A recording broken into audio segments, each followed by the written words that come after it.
Assalamualaikum warahmatullahi wabarakatuh. Halo sahabat channel Salman Doa. Semoga kalian semua selalu dalam rahmat dan perlindungan Allah Subhanahu wa Ta'ala. Semoga dimudahkan segala urusannya, disehatkan badan dan hatinya, serta dilimpahi rezeki yang berkah dan bermanfaat. Amin ya Rabbal Alamin. Alhamdulillah, pada kesempatan kali ini, kita akan mengupas sebuah kisah agung dari dua nabi besar yang sangat mulia di sisi Allah, Nabi Ibrahim alaihissalam dan Nabi Ismail alaihissalam. Kita akan menyelami bagaimana keduanya membangun Ka'bah atas perintah langsung dari Allah Subhanahu wa Ta'ala, sebagaimana yang telah diabadikan dalam ayat-ayat Al-Quran.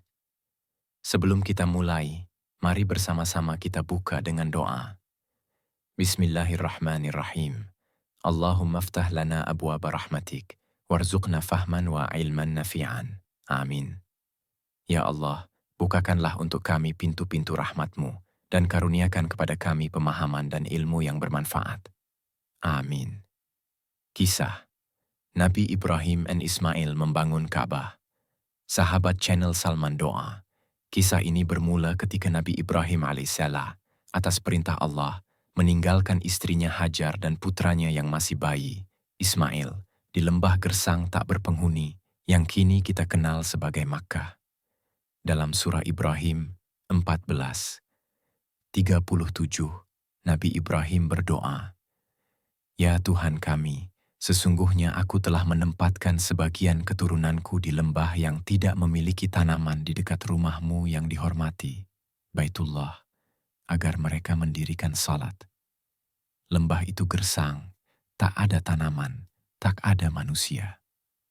Tapi karena ketaatan Nabi Ibrahim dan keikhlasan Hajar, Allah berikan karunia berupa air Zam-Zam, sebuah sumber air yang kemudian menjadi awal kemakmuran Makkah. Perintah membangun Ka'bah tahun-tahun berlalu. Nabi Ismail tumbuh menjadi seorang pemuda yang kuat dan taat kepada Allah. Kemudian datang perintah Allah kepada Nabi Ibrahim untuk membangun Ka'bah, rumah pertama yang akan dijadikan pusat ibadah bagi umat manusia. Surah Al-Baqarah 2:125. Dan ingatlah, ketika kami menjadikan rumah itu, Ka'bah, tempat berkumpul bagi manusia dan tempat yang aman.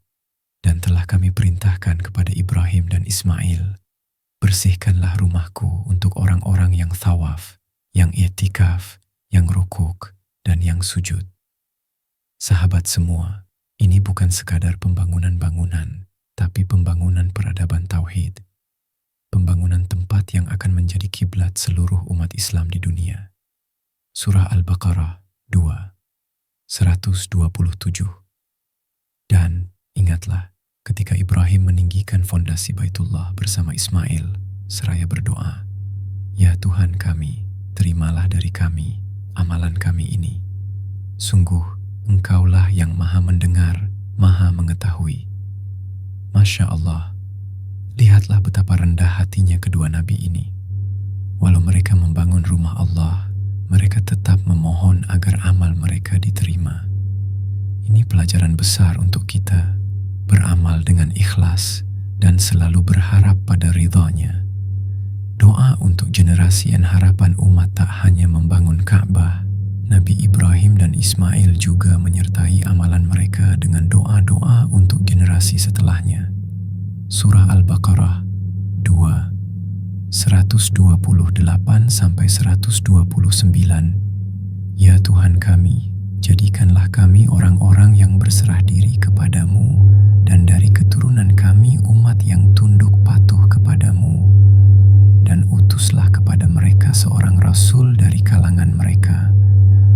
Doa ini Allah kabulkan berabad-abad kemudian dengan diutusnya Nabi Muhammad SAW yang berasal dari keturunan Nabi Ismail. Beliaulah penutup para nabi dan pembawa syariat terakhir untuk umat manusia. Hikmah yang bisa kita ambil. Sahabat channel Salman Doa, kisah ini menyimpan banyak hikmah. Ketaatan mutlak kepada Allah, bahkan dalam perintah yang tampak berat.